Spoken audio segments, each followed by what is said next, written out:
Once upon a time, there was a young girl. She planned her whole life to be married and raise the most wonderful children with the most wonderful husband.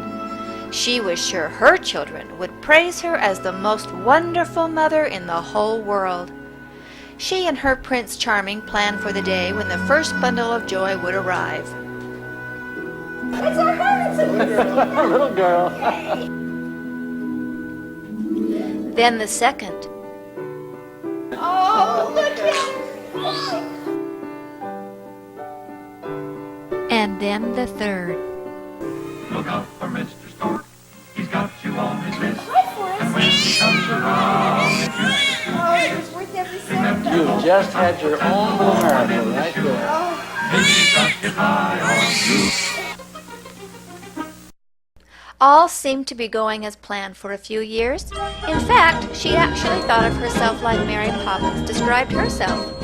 Practically perfect in every way. What this practically perfect mother didn't realize is that she was being deceived. Very craftily and stealthily, she was being moved from the role of best mom to the role of combat mom. She found herself easily frustrated and bewildered and wasn't sure how it had happened.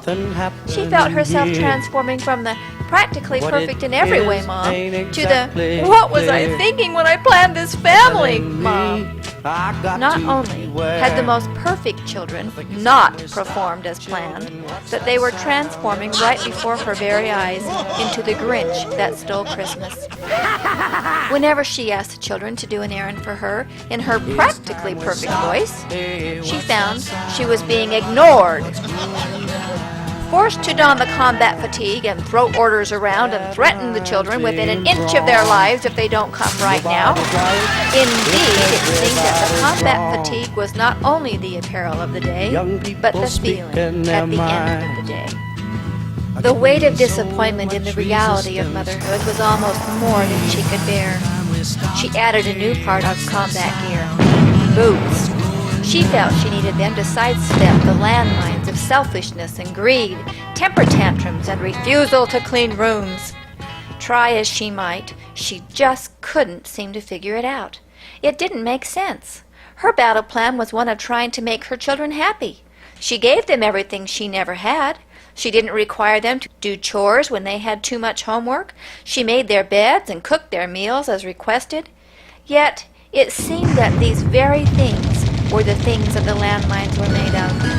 Often Combat Mom went to her barracks depressed and ready to hold up her flag of surrender. One morning, feeling particularly vulnerable, she felt forced to put her helmet on to avoid the missiles and gunfire in the form of slang, sarcasm, and anti-mom war protests. The attack helmet seemed to ease the pain of the attacks, but some of those attacks left her feeling mortally wounded. She wished she had a foxhole to jump into and cover her head and hide. The battle raged on, and just as she got a little brave to venture out into the open again, the missiles and landmines were still there.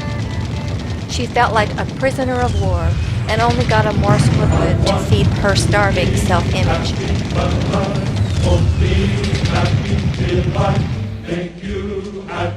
Today was the day she would find an escape route. In a ship. Maybe the Marines would come and save her. In a jet.